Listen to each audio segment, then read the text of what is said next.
T20 உலக கிண்ணத்தினுடைய போட்டிகள் மிக விறுவிறுப்பாக இடம்பெற்று வரக்கூடிய இந்த நேரத்துல இன்றைய நாளில் இந்த உலக கிண்ணத்துல பெறப்பட்ட 4வது சதம் இன்றைய நாளில் பெறப்பட்டு இருக்கிறது.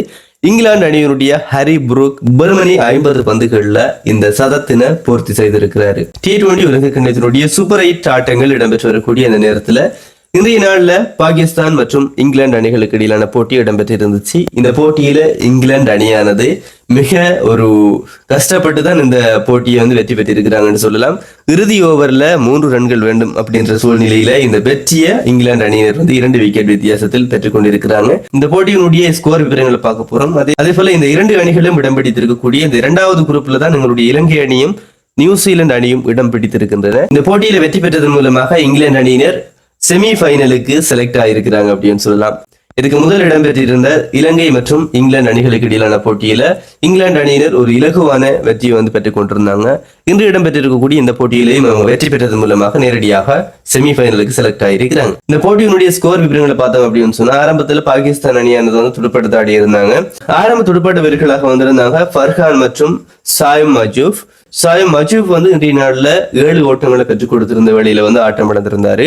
அதே போல ஃபர்ஹான் இன்றைய நாள்ல ஒரு அரை சதத்தை பூர்த்தி செய்திருந்தார் அப்படின்னு சொல்லலாம். இவர்தான் ஒரு சதத்தினையும் இந்த T20 உலக கிண்ணத்துல பூர்த்தி செய்திருந்தார். முதலாவதாக அவங்களுடைய பதம் நிசங்க, இரண்டாவது சம்ப்ரா, அதே போல ஃபர்ஹான், அடுத்தது இன்றைய நாளில் பெற்றுக் கொள்ளப்பட்ட சதம் ஹாரி புரூக் என்று சொல்லி மொத்தமாக 4 பேர் இந்த T20 உலக கிண்ணத்துல சதத்தை பூர்த்தி செய்திருக்கிறாங்க. ஓகே, அதே போல அதுக்கு அடுத்ததாக வந்திருந்தார் பாகிஸ்தான் அணியினுடைய வீரர் சல்மான் நஹா. இவர் 5 ஓட்டங்களை பெற்றுக் கொடுத்து ஆட்டம் இழந்திருந்தாரு. பாபர் அசாம் 25 ஓட்டங்களை பெற்றுக் கொடுத்திருந்தார். சடாப் கானும் 23 ஓட்டங்களை பெற்றுக் கொடுத்திருந்த வெளியில் ரன் அவுட் முறையில் ஆட்டம் இழந்திருந்தார் அப்படின்னு சொல்லலாம். ஓகே, அதனைத் தொடர்ந்து உஸ்மான் கான் 8 ஓட்டங்கள், முகமது நவாஸ் 0, ஷஹீன் அஃப்ரிடி 2, சல்மான் மிர்சா 2 அப்படின்னு சொல்லி ஓட்டங்களை பெற்றுக் கொடுக்க 20 ஓவர்கள் நிறைவுல பாகிஸ்தான் அணியானது 164 ஓட்டங்களை பெற்றுக் கொடுத்திருந்தாங்க. இங்கிலாந்து அணியினுடைய பந்து வீச்சை பார்த்தோம் அப்படின்னு சொன்னா ஜோஃப்ரா ஆர்ச்சர் 4 ஓவர்கள் பந்து வீசி 32 ஓட்டங்களுக்கு 2 விக்கெட்டினையும், ஓவர்டன் 3 ஓவர்கள் பந்து வீசி 26 ஓட்டங்களுக்கு 2 விக்கெட்டினையும், அதே போல லியாம் டவுசன் 4 ஓவர்கள் பந்து வீசி 24 ஓட்டங்களை விட்டு கொடுத்து 3 விக்கெட்டை கைப்பற்றி இருந்தாரு. ஷாம் கரான் 3 ஓவர்கள் பந்து வீசி 24 ஓட்டங்களை விட்டு கொடுத்திருந்தாரு. அடில் ரசித் 4 ஓவர்கள் பந்து வீசி 31 ஓட்டங்களை விட்டு கொடுத்து 1 விக்கெட்டை கைப்பற்றி இருந்தார். இதன் அடிப்படையில் பாகிஸ்தான் வீரர்கள் 20 ஓவர்கள் நிறைவில் 164 ரன்களை பெற்றுக் கொண்டிருந்தாங்க, 9 விக்கெட்டுகள் இழந்து. இதன் அடிப்படையில் 165 அப்படின்ற பெற்றியுள்ள கொடுகளத்துக்கு வந்தபோது இங்கிலாந்து வீரர்கள் ஆரம்ப துடுப்பாட்ட வீரர்களாக பிலிப் சோல்ட் மற்றும் ஜோஸ் பட்லர் 2 பேரும் வந்திருந்தாங்க. இவங்களுடைய ஆரம்பம் ஒரு தடுமாற்றமாக இருந்தது அப்படின்னு சொல்லலாம். பிலிப் சோல்ட் 0 ஆட்டம் இழந்திருந்தாரு.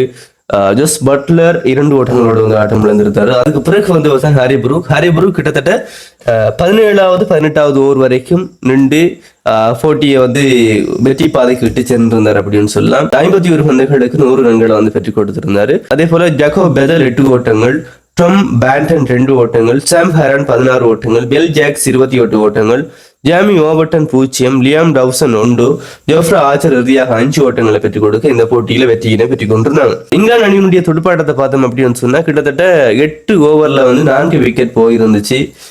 அப்போ எல்லாரும் எதிர்பார்த்து கொண்டிருந்தோம் இங்கிலாந்து இன்றைய போட்டியில தோல்வியை தான் தழுவுவாங்க அப்படின்ற மாதிரி. இருந்தாலும் சாம் ஹரான் மற்றும் ஹாரி புரூக் உங்களுடைய இணைப்பாட்டம் கொஞ்சம் நன்றாக அமைந்ததன் காரணமாக அந்த போட்டியில கொஞ்சம் வெற்றி பாதையை நோக்கி செல்லக்கூடிய மாதிரி இருந்துச்சு. அதுக்கு பிறகு பெல் ஜாக்ஸும் ஹாரி புரூக்கும் இணைந்து இன்னும் ஒரு இணைப்பாட்டத்தை புரிய அணியானது வெற்றி பாதையை நோக்கி சென்றது. இறுதி ஓவர்ல 3 ரன்கள் தேவை அப்படின்ற சூழ்நிலையில ஜோஃப்ரா ஆர்ச்சர் அதை ஒரு 4 ரன்களா மாற்றவும் இந்த போட்டியில இங்கிலாந்து அணியானது வெற்றியினை பெற்றுக் கொண்டிருக்கிறாங்க. இதன் மூலமாக இங்கிலாந்து அணியினர் நேரடியாக செமி ஃபைனலுக்கு தெரிவு செய்யப்பட்டிருக்கிறாங்க. மீதமாக இருக்கக்கூடிய நியூசிலாந்து, இலங்கை, பாகிஸ்தான் அணியிலிருந்து எந்த அணி 2வது அணியாக செமி ஃபைனலுக்கு போகும் அப்படின்றத நம்ம பொறுத்திருந்து பார்க்க வேண்டும். இலங்கைக்கு இன்னும் 2 போட்டிகள் இருக்கு. அதாவது நியூசிலாந்து மற்றும் பாகிஸ்தான் அணிகளோட இந்த 2 போட்டியிலையும் வெற்றி பெறும் பட்சத்தில் செமி ஃபைனலுக்கு போகக்கூடிய சாத்தியம் இருக்கு அப்படின்னு சொல்லலாம். நாளைக்கு இலங்கை மற்றும் நியூசிலாந்து அணிகளுக்கு இடையிலான போட்டி இடம்பெற போகுது. இந்த போட்டியில இலங்கை அணி கண்டிப்பாக வெற்றி பெற வேண்டிய ஒரு சூழ்நிலையில இருக்கிறாங்க. வெற்றி பெறுவாங்களா இல்லையா அப்படின்றது பார்ப்போம். ஏற்கனவே வின் பண்ண வேண்டிய மேட்சை இங்கிலாந்துக்கு அப்படியே தூக்கி கொடுத்துட்டோம். அதே போல இந்த போட்டியிலையும் செய்வாங்க அப்படின்னு சொன்னா ரசிகர்கள் கொந்தளிப்பாங்க அப்படின்றது சந்தேகமே இல்லை. பொறுத்திருந்து பார்ப்போம் நாளைய போட்டியில எந்த அணி வெற்றி பெறுவாங்க அப்படின்னு சொல்லி. இன்று இடம்பெற்ற இந்த போட்டியில இங்கிலாந்து அணியானது வெற்றி பெற்றது இலங்கைக்கு ஒரு கூடுதல் சாதகம் அப்படின்றதுல சந்தேகமே இல்லை. ஓகே, இந்த போட்டி தொடர்பான உங்களுடைய கருத்துக்களை கமெண்ட்ஸ்ல சொல்லுங்க. இன்னொரு வீடியோல சந்திப்போம்.